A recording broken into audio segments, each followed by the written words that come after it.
She always said that she needs someone that can stick it around. So I'm gonna keep fighting. It's what you do when you love someone. I love asking Izzy the hard questions because I just love catching him off guard. You are tough to crack, but when you face adversity, it's so easy to run. I will never give up on you, and I will always fight. This whole thing has been like a freaking hurricane. If so, please say, I do. I do. For me today, I can't. I'm hurt and sad more than anything. I really don't know. I mean, I gave it all I had to give.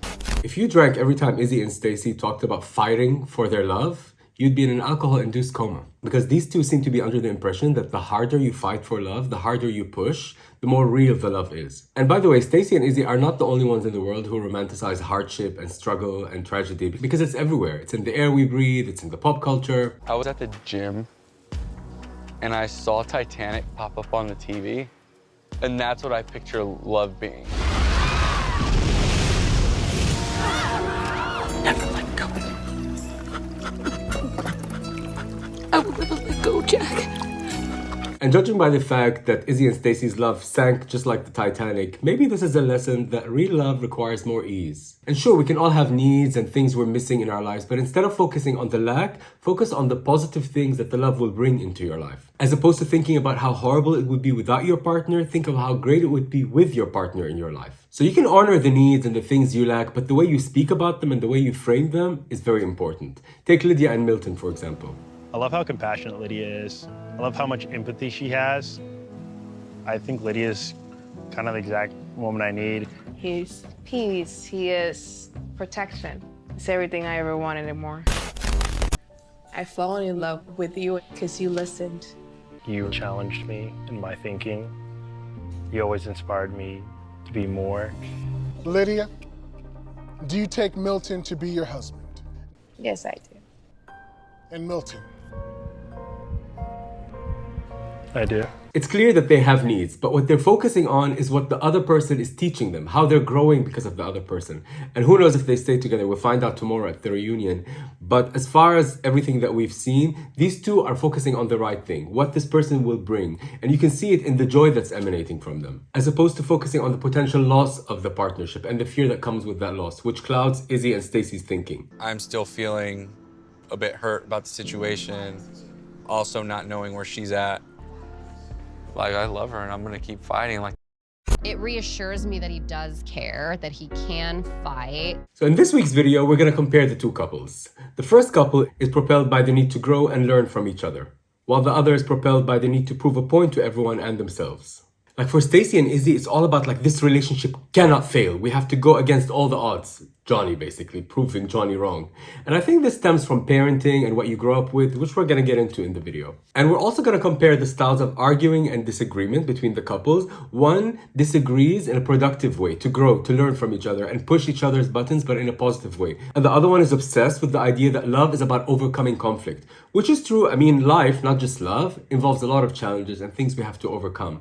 But if that's the only story you're telling yourself, then you'll just define love as something that exists only in the context of having conflict. And don't you think for 1 second I'm gonna recap these last 3 episodes without talking about Uche. Can I finish? Can I finish? Oh, hi, thanks for checking in. I'm still a piece of garbage. And through Uche, we're also gonna talk about Miriam, if you remember her from the pods, who was being very vague about her work history, and also she got into an argument at the barbecue with Uche. We're gonna get into that as well. But the main focus of this video is, of course, comparing the two kinds of bonds. The ones that's fueled by fear and anxiety, and the one that's fueled by the need to grow. And joining me this week is Abraham Hicks, who speaks a lot about the law of attraction and the things you attract and the people you attract into your life based on the stories that you tell yourself. And she talks a lot about how if you lead with need and despair, nothing actually comes to you. And she has a few words specifically for Izzy. Take it away, Abraham. When you plead a needy case to the universe, you hold yourself in the vibration of need, and the universe, the abundant universe, cannot give you. Your need cannot be fulfilled. Your needs cannot be fulfilled. Need and fulfillment are opposite vibrations on the vibrational scale. If you need it, you can't get it. Isn't that interesting?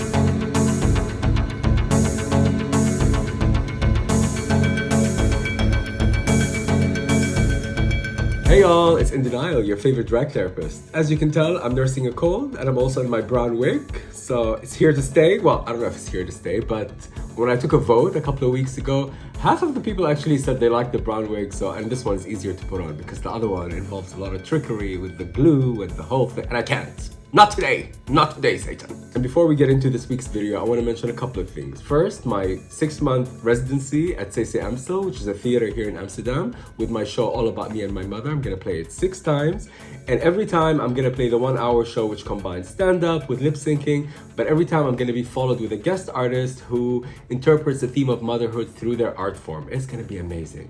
Tickets linked below. And speaking of my shows, I want to also say a big thank you to one of my subscribers, Sarah, who donated to my channel. And actually it was very sweet because a couple of weeks ago, she wrote a comment under my video about my last show. And she said, oh my God, how can I help you? How can I give money? I'm like, oh my God, you're so sweet. So I told her about the super thanks. So she donated, so thank you, Sarah. And next week I'm gonna analyze the reunion, and God knows what's gonna happen at the reunion. Please let Lydia and Milton stay, although I have my doubts. But for now, we're not saying that they're the perfect couple, but from what we saw so far, for me, in my humble opinion, these two are approaching it right, with a sense of hope, optimism, and not letting the darkness and the dark stories overtake them. And they're approaching it with this idea that this other person is giving me something to grow, which is how you should approach all relationships. Said the single person. So both relationships can actually be summed up by how the mothers of the bride-to-be talk to their daughters. And Lydia's mother was basically confirming this idea that the two complement each other and balance each other out. Son un complemento, son un balance de los dos. Y sé que van a ser bien felices. And then you had Stacy's mother, whose very indirect speech about her own past and how she ignored the red flags spoke volumes. Basically, in other words, you have red flags about Izzy, don't go for it, girl. I had red flags and I ignored them because I thought I was so in love. I would never ignore red flags. And speaking of the contestants' family, we're going to take a deep dive into both the families of Lydia and Milton, as well as Stacy and Izzy, and the issues that kind of like bled into their relationship and how it affected them. And of course, what we as love hopefuls can take away from that. And this is why actually Abraham is joining me, because she speaks a lot, and I love how she speaks about the stories that we tell ourselves, how we frame the relationships that we enter, because that will actually influence everything. So basically in life, you can play it any way you like. You can tell a needy story, you can tell a hopeful story. And sometimes a needy story is all you can tell because of your past experiences. Like how with Lydia, if you remember at the beginning, she's like, oh my God, and she was always crying. I deserve to be loved. She was so desperate and needy, but that's all she had in her heart genuinely. So that was all what was coming out. But what I love about her journey is actually because she was so open about her wounds and the way she was kind of not hiding anything, she let herself actually invite this love that she wanted, because there was a turning point where she started to actually think of what kind of love she wanted when she chose Milton. Instead of crying about why she can't have the love and falling for the wrong guys like Johnny, for example, Lydia changed the story. As opposed to Izzy, who, by the way, was talking about how much he loves Stacy, but suddenly became very salty and bitter the second she turned him down. Remember how petty he got when he was like, oh, she's 33 and single, and I'm 29. It makes me wonder, why are you 33 and single and not married? I'm 29 years old. But we know how petty Izzy can be. We know it from how he treated Johnny and how he was determined to prove a point that she still loves him, which we're going to get into in this video. But for now, Abraham is really still very pissed off. You will begin practicing the new story. If you're in need and you tell an angry story instead of a fearful or powerless story, your angry story will serve you, because there's more empowerment in your angry story than there was your needy, powerless story. But after a while, your angry story will not serve you. After a while, a less angry story will serve you better. And after a while, a story of frustration will serve you. Now, if you're really feeling powerless, don't try to tell a positive story. You'll choke on your own words and trip over your own tongue. I'm just very confused right now. So basically what Abraham was telling Izzy, if you are feeling salty and petty and bitter, don't fake it. Don't try to tell a positive story. You can't make the jump 180 immediately. If all you have in you is a sad story to tell, sure.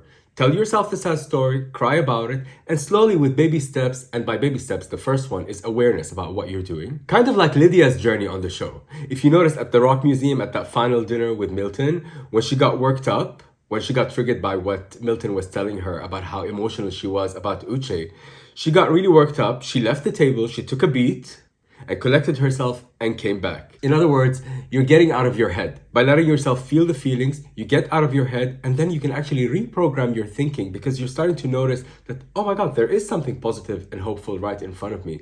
And the more you see that, the more trusting in life you will become. But Abraham can say it better. If you are telling a story of frustration, now try to tell a more hopeful story. And once your hopeful stories on the dominant subjects of your life become normal practice stories to you, and if you can stay there, if you can manage to maintain a hopeful story, I'm really looking forward to wouldn't it be nice if? Wouldn't it be nice if? Won't it be nice when? If you can maintain those good feeling stories, and then, as the manifestations begin to occur, you easily move from hopeful into knowing. And there's one more very sweet lip sync at the end of the video, so make sure to watch all the way till the end. And for now, let's take a deep dive into both couples, starting with Lydia and Milton. Milton and Lydia were gravitating towards each other because they needed to grow. Take Milton, for example. He knew what he lacked growing up, what was lacking in his household, and he recognized it in Lydia. I think joining our family is difficult. I think sometimes when I look at like our family dynamic versus like, let's say Lydia speaks to her mom every single day. Her sisters, every single day they talk. Yeah. And I tell them like, our dynamic's just different. They're more emotional.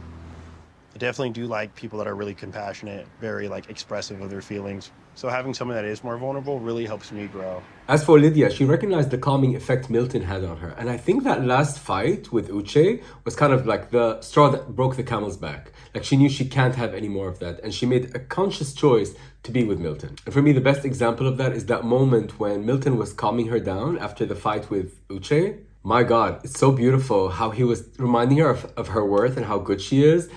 When I tell you about getting so emotional, you're too strong. You're too big.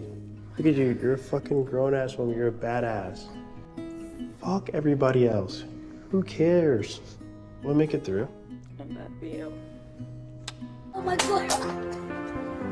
I can't believe, by the way, I've done this complete 180 on Lydia. Like, if you remember my first video of the season, like, I really did not like that girl. And I'm happy to admit that I was wrong because, yeah, she inspires me in making that right choice. And when I say she inspires me, I really mean that because for the longest time, I was always ashamed to admit that I want someone to calm me, that I have to calm myself on my own. And it's true, there is a point in our life where we have to take a beat and step aside and do our inner work on our own. But at some point, you have to start practicing the inner work that you've done in the context of a relationship. Because on your own, you're completely untriggered, right? Like, it's so easy to be perfect when you're all alone. So there comes a point, and that point has come. And I'm ready to be challenged. Universe, bitch! Bring it! Not a 24-year-old, though. I cannot. Now, of course, you can reasonably say that Lydia was desperate, so desperate and longing to be loved for who she is. She cried about it a million times in the first few episodes. But I think she recognized after the several guys dumped her, including Izzy, who, by the way, did her the biggest favor. That delusional asshole. We're gonna get into him, but first, let's go back to Lydia. Regardless of who helped her, at the end, she chose Milton and she chose right. And when I say she chose right, I mean she chose someone who helps her self-reflect and also calmly does it, not antagonistically. Believe me, Milton, I know how you handle the situation, and I am mesmerized by how you can handle things and don't give a fucking fuck. I'm just asking you to try. I get that I should not let anybody control my emotions, but it was not because of him that I got upset. It was because of my own self. And I absolutely love Milton's recognition that Lydia has what he needs, which he lacked growing up. Because he pointed out to his sister that he likes Lydia because she has everything that we value as a family, like the education and all the status stuff, but she has what I am looking for. I mean, I also have those set standards that I was raised with. I did like, her educational background. I do like her career. And then she has those other characteristics that I know based on how I am that I look for in a spouse. But there was one moment where I felt like he was reverting back to his family traditions, the tradition of having no emotion, basically, let's put it that way. Because after that scene with his sister, when she brought up okay, so what are you gonna do about kids? Did you discuss kids? So then I think she got into his head a bit. So then when he was at the final dinner with Lydia, he brought up the kids thing, but it felt like an excuse also to talk about the real stuff that was bothering him, or what the stuff that's bothering his family, that Lydia is too emotional. I mean, hell, just raising kids with that person. Have y'all talked about your parenting styles? I know you guys aren't interested in having kids now, but have you talked about parenting? All I'm saying is we handle things very differently. And that's okay. We're two individual people, and we have raised What happens when we have kids? Yeah, indeed, whatever resistance Milton had to emotions is basically coming from his family, because that's where we all get it from. And his family is emotionless by their own admission. We don't give emotion. I know. By the way, can we take a moment to talk about Milton's family and how they reacted to Lydia when she showed up to their house the first time she met them? From the beginning, they were a mismatch. She's just announcing what a hugger she is. And when the father leaned in for a hug, he was hugging her like he was gonna catch the plague. His finger was going, eh.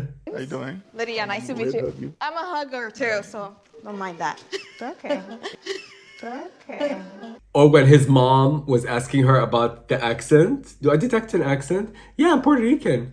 Okay. I hear an accent. Oh yes, I am Puerto Rican. Okay. The high pitch, okay.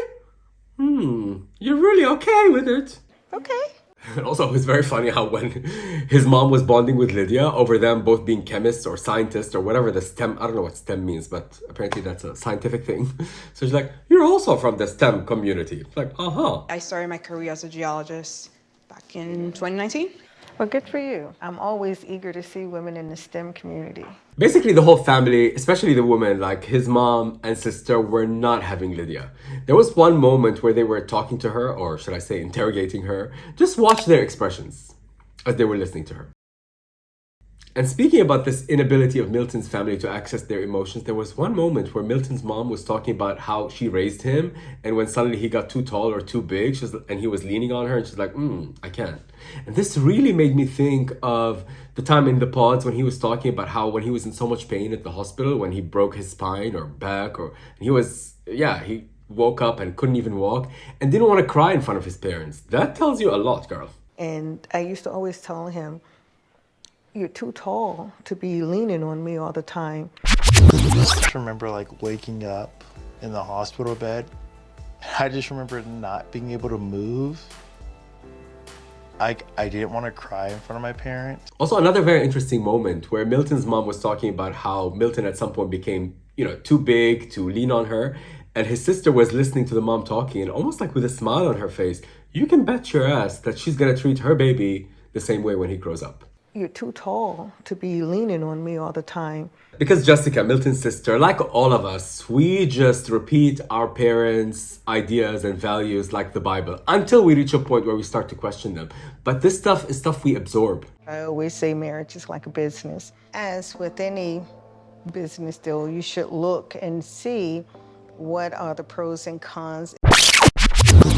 They always say marriage is like a business arrangement. But actually, somebody last week in the comment section pointed out that the only one in Milton's family who cares about his feelings is his sister. And I actually think, maybe there's a point to that. Because when they were at the cafe just having lunch separately, just him and his sister, there was at some point when he was talking to her about why he chose Lydia, because unlike the family, she's, more emotional. Jessica, his sister, was warming up to the idea. So having someone that is more vulnerable really helps me grow. But you know what's interesting is that right from the beginning, Milton knew that there's something off in the way his family handles emotion. Like his gut was telling him right by choosing Lydia. Because when he was driving her to his parents' house before they entered, he was telling her about how nervous he is bringing people over, not just girlfriends, even friends. Because he knows, okay, he loves his family. And I mean, they're kind of adorable in their nerdy way. I'm not like criticizing, I don't think they're bad people. But they clearly lack something. And Milton recognizes that, and that's why he's looking for it in a partner. And I think that's beautiful. I hate bringing people around my parents, honestly, even friends. My parents are like super like strict. It's either sink or swim in the household. Yeah, what really gives me hope with these two, whether they stay together or not, just what gives me hope about that kind of interaction between them is that they recognize the value of good communication. I think like one of the things I need to work on is like, she's a little bit more like passionate than I am, like emotional. So like sometimes I have to make sure like I use the right word track. And even at that final dinner where the nerves were really getting to them and they were having a disagreement, even Lydia pointed out, because Milton didn't like he's like, I don't like it when we argue. She's like, we're disagreeing, we're not arguing, there's a difference. And I like that. Why do we have to argue? We're not arguing, we're having a disagreement. There's a difference. By the way, how cute is Milton? Even when he was so nervous, like at the wedding, the way he's describing his nerves is again like a little baby scientist. It's so adorable. He's like, I don't normally get nervous, but my heart is beating 2 extra beats per minute. And then he smiles. Oh my God, he's so cute. I'm normally like a really laid back guy.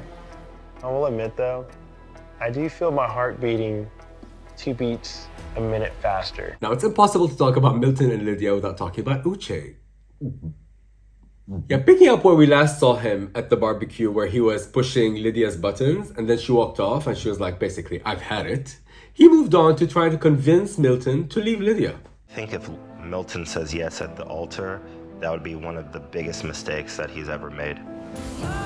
While pretending to wish them the best. I don't want this to affect like your relationship with her at all, but I think I would be a bad friend if I didn't come to you. By the way, this was the best scene in the whole series because the way Milton reacted to Uche, when he just started talking about the multi-dimensional calculus, I'm the X and you're the Y and she's the Z, and wow, that was genius. Like this is like multi-dimensional calculus.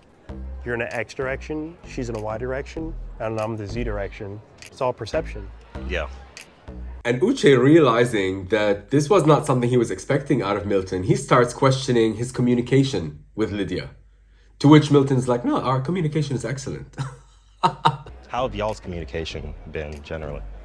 Actually really good. And Uche, again, realizing he's not getting through to Milton, decides to change strategy once again. So now he's bringing up the past, like he was always such a good guy and he cared for Lydia. And now he's still the good guy because now he's switching over and cares about Milton. That's why he's warning him against Lydia. And of course, like all liars, he starts with the word honestly. I honestly wish you the best of luck. And if you know in the pods, how many negative things did I say about her? Nothing. I was more worried about you breaking her heart, wasn't I? Wasn't I? My God, his laugh is so fake, it makes me miss Kwame's laugh. But Milton, being the boss that he is, in the end was like, see you, man. He fist bumps him and he's like, see you in the group chat. Which is such a shady diss. It's like, don't talk to me one-on-one. Let's talk in the group chat. Uche, best of luck to you, brother. You too, man. I'll text you in the group chat, man. And then when Uche's tales weren't working on Milton, he decides to move to the group to try to convince all the girls to hate Lydia. He's so angry at Lydia because he wants some accountability for Aaliyah. Like she destroyed Aaliyah, that he cares about Aaliyah. Oh my God, so sanctimonious when he talks. And none of them are buying it. And they all stood up for Lydia. She ruined anything that me and Aaliyah could have had. Like, to follow somebody around and tell them things about me, like, oh, That's Uche. not how that happened on our side. Yeah, that's not how But that happened. I don't think that Lydia wanted me to fall in love and to have a genuine shot I have at to somebody. have Lydia's back on this because when Lydia sat there comforting her friend that is dating her ex. But for some reason, the only one he couldn't take it from was Miriam. He was shutting her up. Miriam, stop. Don't tell me to stop. And you know how you can tell that Uche is a narcissist? Is because he's trying to take Stacy aside. Because the way narcissists work is in a group setting, their lies are exposed. They can do their brainwashing one-on-one, but Stacy doesn't go for it. Because I feel like I want to hear your perspective, You want to talk, she wants to talk, you want to talk, can talk. Stacey, can I talk to you? And because Stacy refuses to go with him, now he's even feeling more vulnerable and feeling more attacked, and Miriam is not taking his bullshit. So he starts to attack her. And this is the first time you see Uche really triggered. Do you have a boyfriend or not? Are you in Saudi Arabia or not? Do you live in Saudi Arabia? Do you live in Houston? Saudi Arabia. Do you have a job? Houston. Do you have a not job? Do you not have a job? Do you have a business? Do you not have a business? Do you not have a business? Business! Oh my god. Demonic. That's the real Uche. Because with Lydia, he still had that control where he's pushing her buttons and he's all like calm and he's like, oh, she's walking away. But Miriam got to him and that's what I love about that. She made us see the real you. I see you. I see you, girl. Come out, wherever you are. Business. Now, granted, Miriam was getting a little extra defensive. You have to have a fucking degree from Johns Hopkins University. You can look that up. Because let's be real, as much as I dislike Uche, there is something sketchy about Miriam and her past. Remember in the pause when she was talking about what she does? It's like, I'm a scientist. What type of science? Working in academia, but I work overseas. Oh, where overseas? In the Middle East. Yeah, but I'm going to be moving back to Houston full time soon. Okay. When are you moving back? Oh, I already moved back. Oh, you already moved back. I also see my business thriving. What kind of business? Skincare. Like dermatology? Well, not dermatology, but... What science are you doing in the Middle East? What is that science, honey? Is that the science that pretty girls go and do in Dubai? That science? And I'm not shading or judging because I too have a history with using the art of seduction to get what I want. So I get it, girl. I've been sciencing myself. Or maybe you studied science and I'm sure you have your degree from Johns Hopkins, but you have not been inventing any science. And by the way, later, after the show, she went on TikTok and she did a video about the product that basically she was inventing and now she can launch. We have a line of body butters that deliver intense moisture to your skin. So we have 4 simple core ingredients. Shea butter. Really, girl? Shea butter? That's your scientific invention? My cat knows that shea butter is good for the skin. You don't need to discover any science. I'm a scientist. It takes one to know one. It's funny because it's true. But anyway, this whole Miriam tangent was because of Uche and how smug he is. Like when he was just attacking her and provoking her and then walked off and he was on his phone. Even the way he's holding the phone is annoying. My God. My God. Loser. Speaking of people who are masking their true intentions by pretending to care for their friend and that's why they're protecting their guy friend from that evil woman, let's switch over to Izzy, shall we? And I'm not trying to persuade you on it. That's not my intent here. I hope you guys work out, honestly. Honestly. Izzy. The level of pettiness in this man, my God. He was so determined at that barbecue to prove a point that Johnny still loves him or that she loved him. And he's trying to convince Chris that she was never in love with him, really. Like, what's the point? Who cares? Aren't you in love with Stacy? Why don't you go ride the Titanic with Stacy? I mean, sure, he was intoxicated because there was one point where he's like, didn't work out. How are you gonna tell me that you're in love with me, ask me to be your boyfriend 4 times, tell me you're in love with me like 4 times, and then you're gonna sit here and tell me like, I'm so glad this didn't work out? But anyway, alcohol or not, alcohol doesn't actually pull anything that doesn't exist inside you. Sure, it makes you act vulgar and inappropriate, but it's not pulling stuff out of thin air. That pettiness is inside him. Like that part about him counting how many times Johnny told him she loved me. 4 times. I counted them. 4 times. What? I would never told you she loved you in there? 4 times. I counted it. I asked me to be your boyfriend multiple times and I never said yes. No, I You told me didn't. you're falling in love with me multiple times and I never told you anything back. But both of them, by the way, not just him, even Stacy, the way they were just ganging up on Johnny, very uncalled for. And they didn't even articulate the reasons why they hate her. Like even Stacy, you're a piece of shit. Calm down. That's why I'm so fired up, is because you're a shit person. But the truth is, they were both pissed off at Johnny because of what she said about them. Because of the true stuff that she said about them. That basically he has bad credit and that the relationship with Stacy is not going to last. And she was right about both things. So even when he, by the way, Izzy appeared on this podcast, Nick Vile, and he was talking about, you know, again, why he was pissed off at Johnny. Because she acted like she was in love with Chris, my boy Chris. and always deflecting actually from the real reason, which is what she said about him and Stacy. That was what was bothering him. Told me you're not even falling in love with him. Like, so you just went into like protective friend I was mode. protecting Chris. I was not salty. When we get back home from Mexico, like, they all hang out. So there's multiple castmates that we had that are like telling Stacy and I like all this info of like stuff that she was saying about us. Oh, I'm not salty, by the way. Really? And by the way, again, Johnny wasn't wrong about both things. I mean, sure, she was gossipy and she didn't have to say them, but she was right. Like Izzy told me he had a bad credit score. He just signed a lease somewhere else. If she's what he wants, then his issues are going to be outside of here.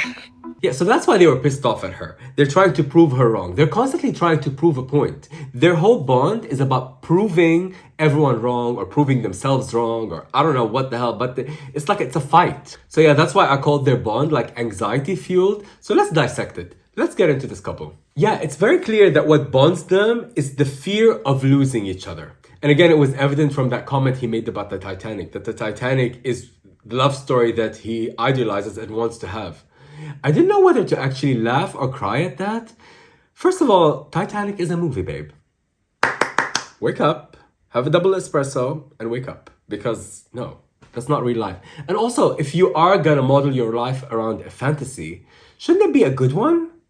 Do you know how Titanic ended? He drowned, and she floated away. So, bitch, you got your Titanic ending. You're left in the dust. Enjoy it. She's being sassy again. No, I think this whole Titanic thing, and I noticed a lot of people online were commenting about it, and rightly so, because it really stood out. Because it's such a funny line, but it also speaks to how not just Izzy, but a lot of us, like we romanticize tragedy and loss. Like love is supposed to be this thing that's unreciprocated or painful. Oh my God. No. We need to stop this, girl. We need to tell ourselves new stories. This can't be the only story that we're gonna sink. Stop it. And by the way, even in the light moments, they still bring up the fight, both Izzy and Stacy, like that spirit of fight. Like when he sent her that letter through his friend, who by the way was very sweet, that guy. And he was like encouraging him to write a letter to Stacy. He's like, come on, man, pour it out. And he was like holding his shoulder. And then after this whole like emotional montage, the letter that he wrote was so lame. He's like, Stacy, oh Stacy, you're so hot, turn on the AC. What? Don't quit your day job. Yeah? Poetry is not for you. So yeah, in that letter, he's like, I will always fight for you. But just know I'm here.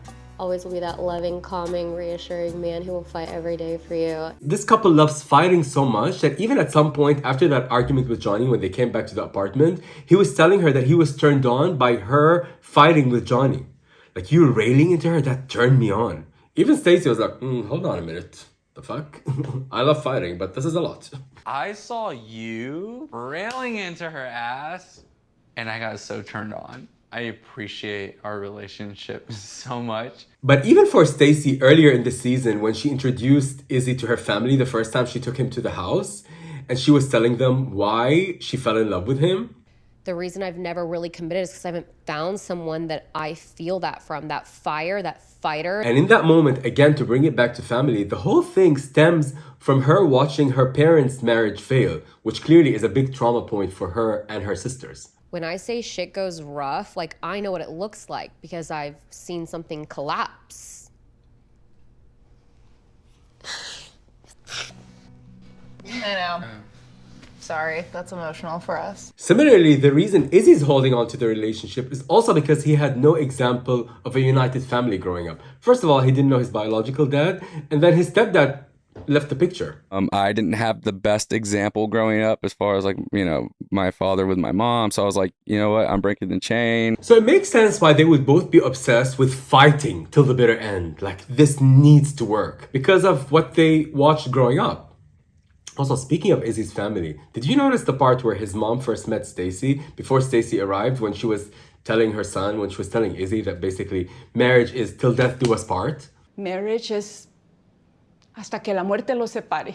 till death do us apart, mijo. The irony is that she comes from 2 failed marriages. Not that there's anything wrong with that, but it just goes to show you that parents are always trying to teach their kids to avoid their mistakes. So she was instilling in him this need to hold on to the marriage, even if it's not working. Which is why he was fighting his gut. Because when he was trying to describe Stacy to his mother before Stacy arrived, he was saying all these things that I'm like, where is the positive? She's loud and sassy, and she's a lot. Like, she's a lot. But somehow I love her. Like, yeah? So Stacy is loud, sassy. Oh, wow. She's not easy, though. She's not easy at all. It's something about her just makes me want more every day. That's the good old anxiety masquerading as love again. Like that scene when they were arguing in the kitchen after that horrible attack on Johnny. And they were arguing in the kitchen, and it was very clear that the issue is not Johnny, it's between them, and it finally surfaced. At some point, Stacy was explaining to Izzy that what she needs from him is, to clean more and do stuff for her. What's her love language, blah, blah. She was telling him that my issue is how you treat me or don't treat me. And then at some point, he was looking at her, and she was like, why are you looking at me like that? Like, there is so much unspoken between these two. They know deep down inside that they're not a good match for each other. Why are you looking at me like that? She also has a lot of contempt for him. Like that point when he tells her that he doesn't feel like he's enough for her, she literally rolls her eyes. You make me feel like I'm not enough for you. And by the way, these little gestures of contempt are actually what predict a marriage to fail. This is according to the Gottman method, which is kind of a therapy model for couples founded by Julie and John Gottman. They're a couple, but they're also therapists, and they've been helping couples for decades. And they say one of the earlier predictors of divorce is this contempt. Even when he takes her on that plane date, when he hires a little jet to go around, and when they were walking up to the place, she was like, I can handle speed, just don't throw up on me. Like her comments, they're always like just cutting him down a bit. I'm excited. I can handle speed. I'm just like, I don't need you to throw up on me. Like, sorry, but who do you think you are, Stacy? Just because you have more money than him? And if you have so much money, honey, why don't you spend it on a makeup artist who can advise you that you need a bronzer that's 10 shades lighter and someone to do your eyebrows, because they're not giving what you think they're giving. So use your money for something worthwhile and stop putting Izzy down. But it's not only Stacy to blame, because it takes two to tango, as they say, and he's enabling that behavior, because when he took her on that plane date, it's clearly like out of his means. Like he's hired this jet. I mean, granted, like Netflix is paid for it, but this is not sustainable. And he's really trying to be somebody he's not for her, so he can live up to her expectations. Yeah, so I've heard from her family, friends, she loves to ride on private jets. She loves to ride on private jet. Can you live up to the expectation? Just be proud of who you are. If McDonald's is all you can afford, then McDonald's it is. Honestly, like a real man is someone who's not gonna try to pretend he is anything other than what he is. It doesn't matter how buff you are. To be a real man is to own who you are. Look, we all want to be rich. I mean, I'm not going to speak for everybody. I would like to be rich. I work so hard to become rich and all of that. But you best believe I'm not going to let somebody put me down because they have more money than me. Fuck off. Fuck right off, bitch. Like if I want to take someone out on a date and I don't have a lot of money, I'm not going to borrow money so I can treat them to an expensive dinner that I can't afford. Just... No. No, Izzy. But Izzy's fear of abandonment, which was there from the beginning when he told us that he didn't know his father, and his longing to be part of a family and family traditions that he never had, is what makes him accept to be mistreated like that. Because that point when they were sitting down again at that plane date, he's telling her about how much he wants to be part of her family. I mean, being around your family just makes me really miss the whole idea of like family. He was explaining, even the way she was looking at him, her eyes and face were full of mistrust. He was talking about like how no one except his mom is approving of this marriage. There's a lot of pain in this guy, and he never makes eye contact. He's always like, when he's telling a story, that he's okay with his family not being there, and he's always looking to the side. Like there's some shifty energy between these two. Like she doesn't trust him. He's constantly lying. It's no. And actually, this fear of abandonment is very real with him, because when he was on the Nick Vile podcast, he also spoke about how in his past relationship when he was cheated on, he kind of accepted to be mistreated, and he's done a lot of work since then. Well, clearly he hasn't, but according to him, he's done a lot of work to kind of put boundaries and not let someone step all over him, which he still allows to happen. But that whole that fear of abandonment will kind of blind you and make you accept a lot of kind of emotional abuse, actually. And so I'm learning to just like put my foot down, keep my foot down, and have someone respect me. Okay. Yeah. And you really see it in how he acts around Stacy. Because even though she had every right to point out his lies, because he's full of them, but the way he acts around her, like there's this one shot where he's just like, he looks actually terrified, physically terrified of her, of how she's looking at him. And that was, by the way, the scene where the whole money thing was brought up. Finally, the credit card, when they were stopped at the gas station. Basically, what happened was they were filling up gas and she asked him to pay and he didn't have cash. She's like, oh, use your card. And it came up that he doesn't have a credit card because, he has bad credit. But he never told her any of this stuff. He was rambling on and on saying, I wasn't trying to lie to you. I would not tell you. It's like, you don't try to lie or not. You just lie or you don't lie. There's no trying. And he's really rambling. And even Stacy pointed out, she's like, you ramble a lot. She's scary, by the way. But she had a point. I feel like a lot of times you ramble and maybe are skirting around. Yeah, I do ramble on, but it's not like I'm trying to beat around the bush or bullshit you. And his excuse for not having told her before is that there was never a moment to sit her down and tell her. He didn't want to just, dump it out at the gas station. But he had plenty of opportunity, like the moment in the pods. And by the way, he revealed it actually at the podcast with Nick Vile, where he said that during the pods, they would assign them topics per day. Like the producers would say, okay, today you're talking about finances. And also, he told Johnny about it at the pods. So he had ample time to tell her about his bad credit, but he never did because he's scared of her. In the pods, I didn't feel like we're sit down and have the formal, all right, let's just throw it all out there kind of thing. Through the process, they kind of give us guidance on what to talk about. One day will be finances, one day will be values and family. That makes sense. But again, there's that magical word they always use, we fight for each other. Because when she confronted him about the gas station and the credit card, he managed to sneak that thing that we're always going to fight for each other. And she softens up. My God. These two are just obsessed with this idea that love is fighting. I fell in love with you because you fought for me. I don't want to lose you or us. But by the way, deep down in her gut, Stacy always knew what she had to do. Because before she came on the show, she even hired a therapist and a lawyer to give her advice on how to prepare herself for being on a show like this. They were advising her that finances is one of the things that couples get divorced over. Before all this started, I had a therapist and I had a lawyer just to be able to know, we're going to get married. What do we do? What do we talk about? And she was like, communication and finances are the two reasons people get divorced. And I'm actually not mad at her because if I were going to go on a show like that, you best believe I'm going to hire a therapist.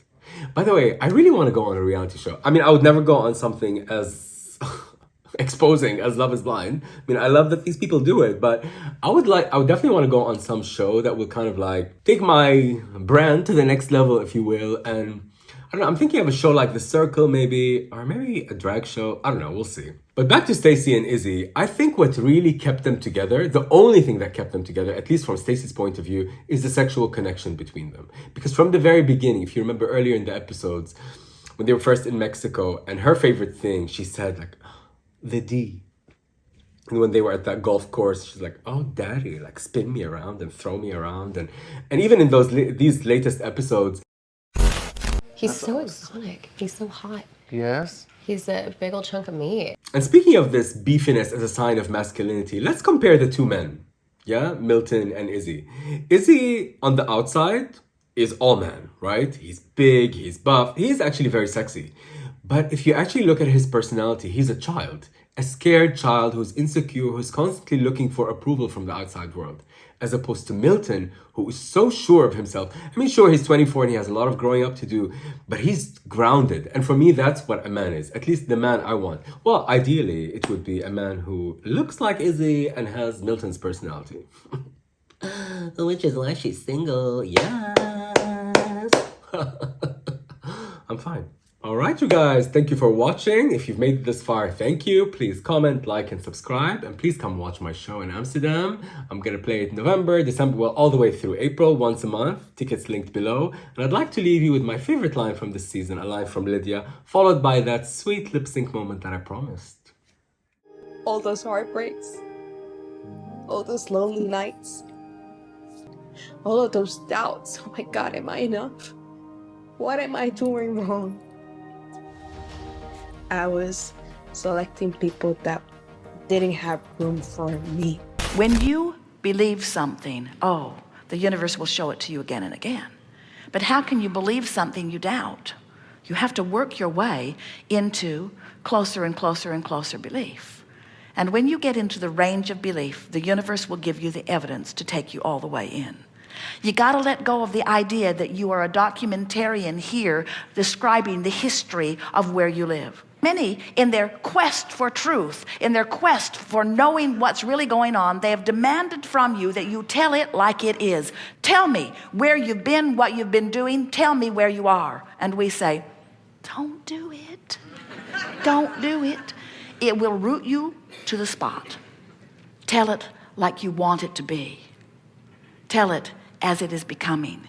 Tell it as you've hoped for. Tell it as you've dreamed for. Train yourself into the vibration that matches who you really are and what you really want. And let life in its real life manifested form reflect it back to you vividly. That was really good, by the way. That was really, really good.